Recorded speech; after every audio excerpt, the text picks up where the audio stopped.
Bonjour, j'espère que vous allez bien. Je fais cette vidéo pour vous parler des différentes étapes d'un projet. Alors, je fais l'historique vite fait. Je suis en train de parler des projets. Vous allez constater que j'ai commencé à parler des projets en électricité, génie électrique, génie civil, industrie et tout, parce que actuellement, on a énormément de besoins. Donc, on cherche à recruter des chefs de projet, des chargés d'études de prix, mais on ne trouve pas de profil qualifié. Et donc, du coup, ce qu'on reçoit souvent, c'est que moi, personnellement, c'est des questions, le poste, quelles sont les missions, alors que tout a été décrit dedans, parce que ce qu'on a compris, c'est que les gens ne connaissent pas le métier. Donc, c'est pour ça que j'ai pris sur moi de faire des vidéos pour pouvoir informer et sensibiliser, former, pourquoi pas, des personnes qui souhaitent faire carrière dans le domaine de l'électricité, surtout devenir un chargé d'études de prix électricité. Donc, dans cette vidéo, je vais vous parler des différentes phases d'un projet, que ce soit un projet architectural, industriel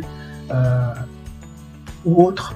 Donc, ces projets-là suivent des étapes. Donc, je vais parler de toutes ces étapes-là. Donc, la première étape, c'est l'étape des esquisses. À cette étape, on fait une analyse du besoin.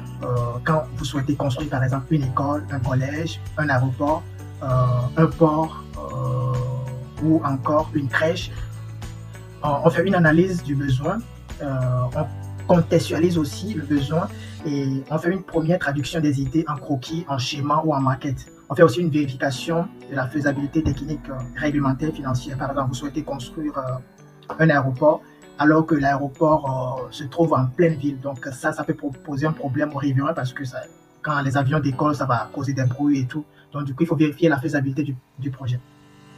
Et aussi, on fait une première estimation budgétaire. Je vais construire un aéroport, combien ça va me coûter. Voilà, à cette étape, c'est ce qu'on fait. Maintenant, à l'étape 2, on appelle ça avant-projet, APS, APD. Donc, à l'avant-projet, on a avant-projet sommaire. Donc là, on fait une proposition détaillée des choix, des grandes options architecturales et techniques.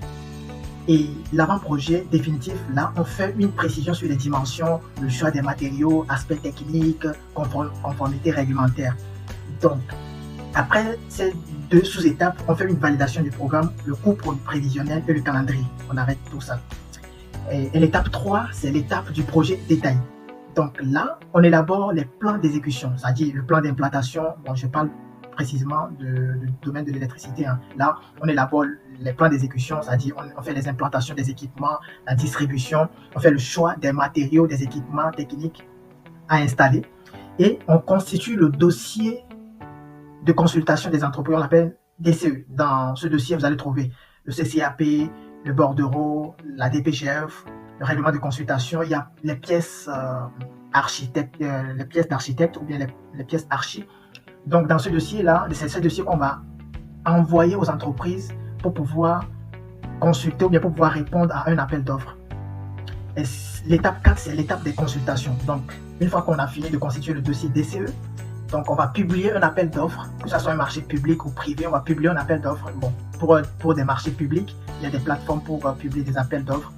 Mais pour un marché privé, bon, le client est libre donc, de consulter l'entreprise qu'il veut.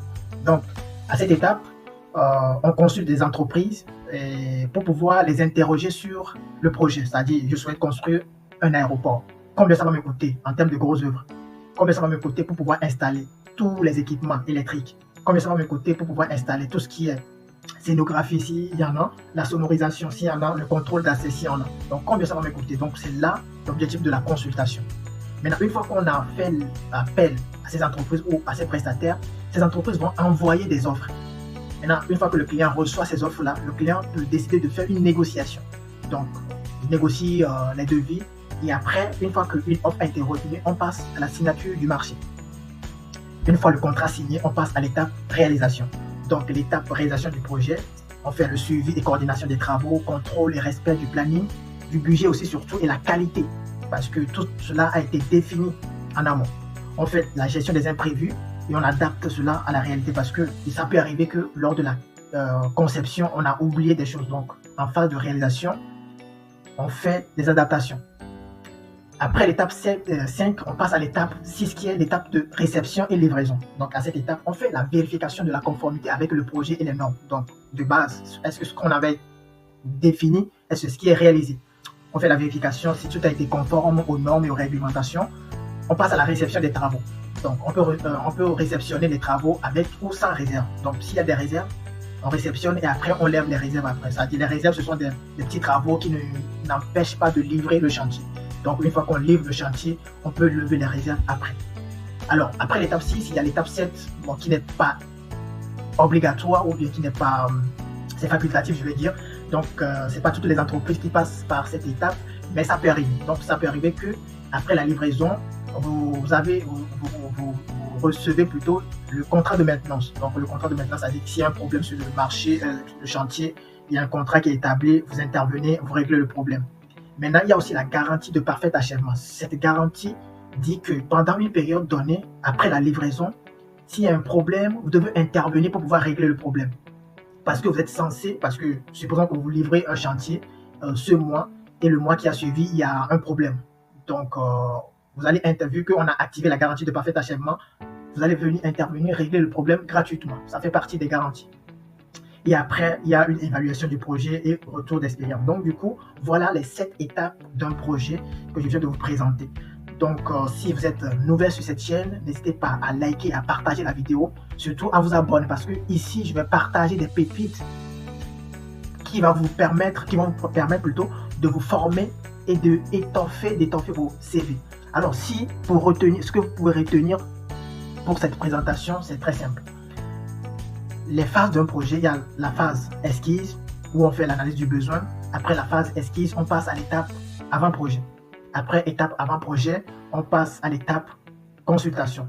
L'étape consultation, on fait l'appel d'offres. Après l'appel d'offres, on analyse, on négocie, on signe le contrat ou bien on signe l'offre. Une fois qu'on signe l'offre, on passe à l'étape réalisation, suivi et coordination des travaux. Et après, on fait la livraison. Donc du coup, voilà en résumé les différentes phases d'un projet, que ce soit un projet architectural ou industriel. C'est ces phases-là qu'un projet suit. Merci pour votre attention et à la prochaine.